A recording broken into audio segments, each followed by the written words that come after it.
In part 1, I finished the 4 mie-bishi tsunagi panels, and it's now time to start on the lantern frame. The timber I used for the frame itself is Jarrah. The dimensions of the final frame components are as shown. The 4 legs are 20 by 20 millimetres and 401 millimetres long. The 8 rails are 20 by 18 millimetres and 159 millimetres long. The 4 pieces that make up the inner frame to house the light fixture are 15 by 12 millimetres and 159 millimetres long. I've used Radiata pine for these pieces. After I've cut and put the pieces through the thicknesser to close dimensions, I plane all pieces so that the inside corners are perfectly square in preparation for the grooves and mortises. The outside corners aren't as critical at this stage, so those faces will be planed to remove the machining marks after the grooves and mortises are in. I won't show the machine side because there's no shortage of videos on YouTube showing pieces of wood going through different types of machinery. And yes, I'm using a Stanley No. 7 plane, not a Kanna. I use both types depending on the timber, but I find the heavy western planes better for squaring up hard timber like Jarrah.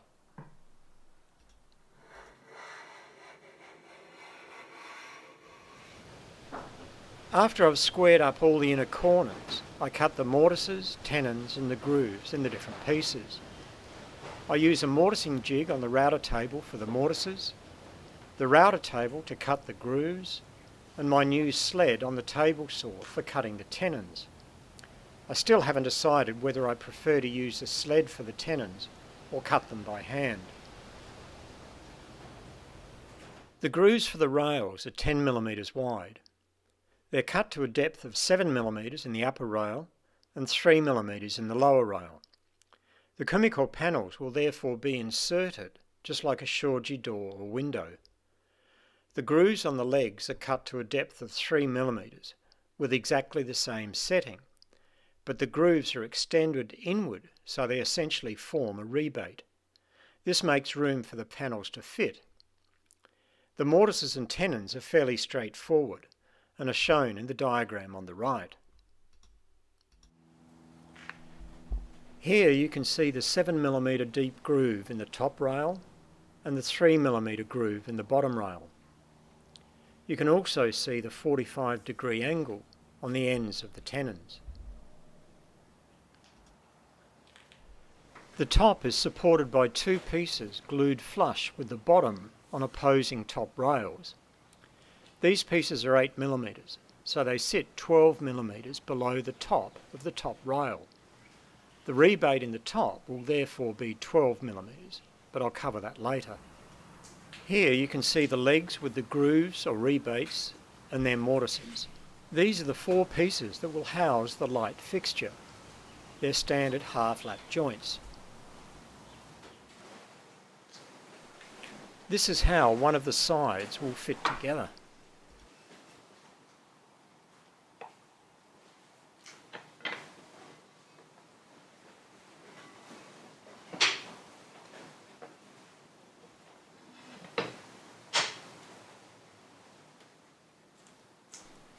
And this is how the panel will fit.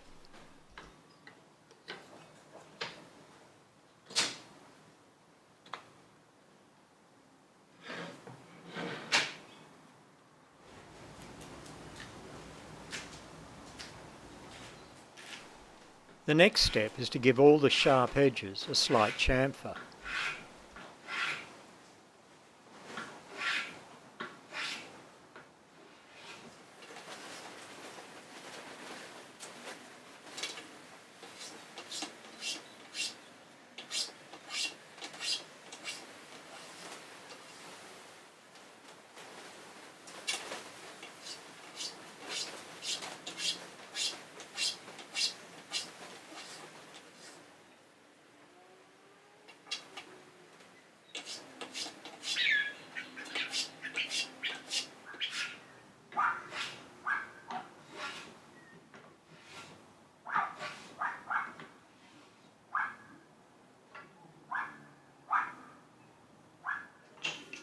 Once everything has been chamfered and I've removed all machining marks with the plane, it's time to glue it all together.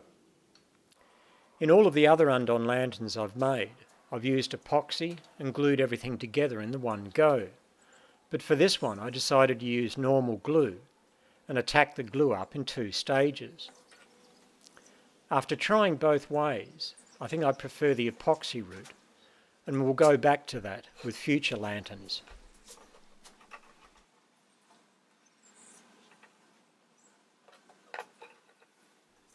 After the pieces have been clamped, it's important to check for square, because it's too late once the glue dries.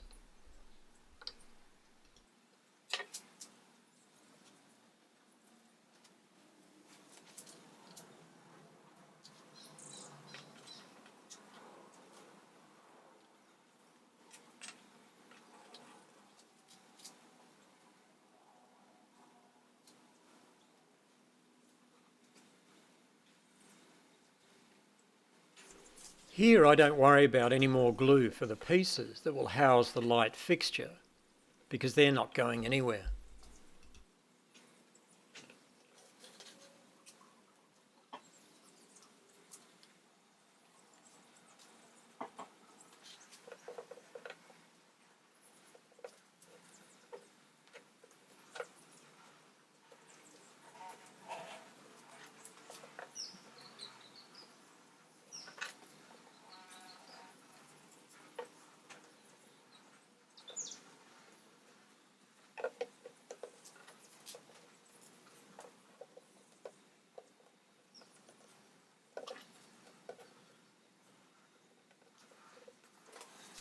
And again, a final check for square.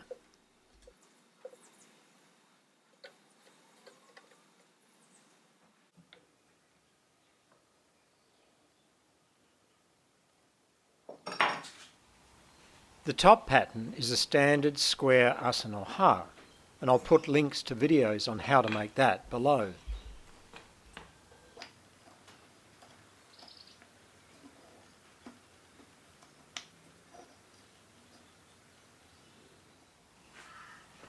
The grooves in the framing pieces are 10mm wide, and the rebate is about 7mm deep,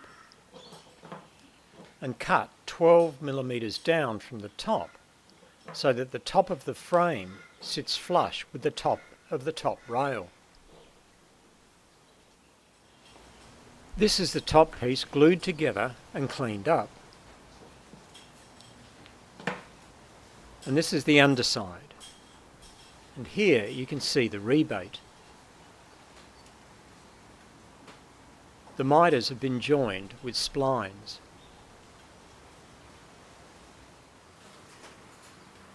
This is how it all fits together. The Kumiko panels are inserted in exactly the same way that Shoji are inserted into their grooves.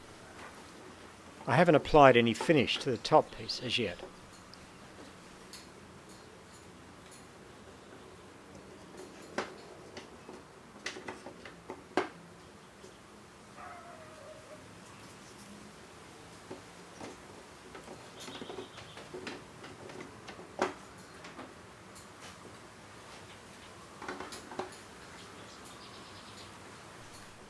Before applying any finish to the top piece, I cover the Kumiko with greaseproof paper to make sure that nothing ends up on the Kumiko. I used Minwax wipe-on poly for the finish. Getting close, and it's now time to attach the Shoji paper to the top and the Kumiko panels.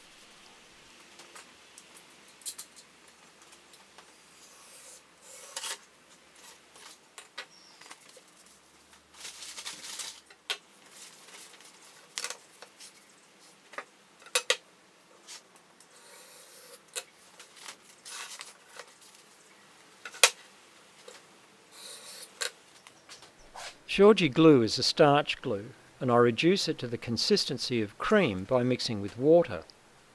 There are various ways of applying the glue, but I prefer the old way using a brush called a hake. With this, it's critical to dab the glue on rather than scrape.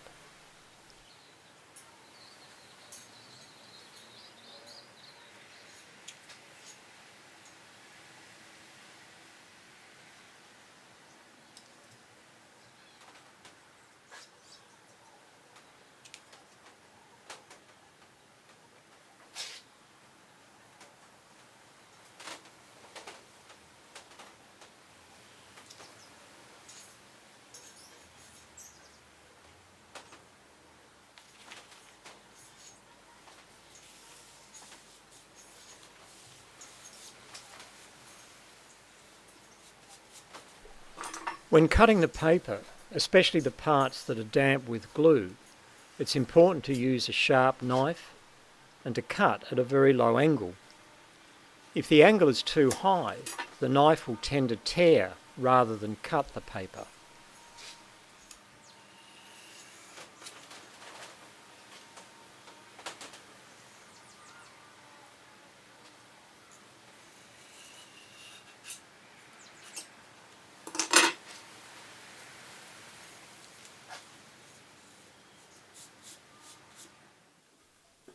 When everything is dried, it's time to do a final assembly and see what the end product looks like.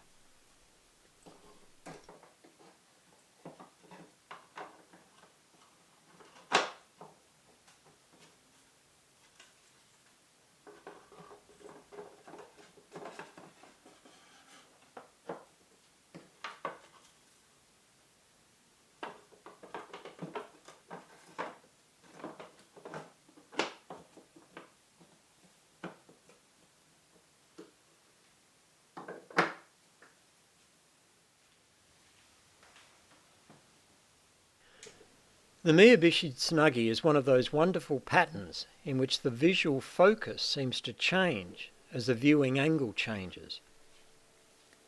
And with that, I'm satisfied with the end design. So 2 more to make.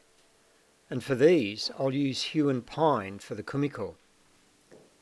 Thanks for watching, and I hope you found these processes interesting.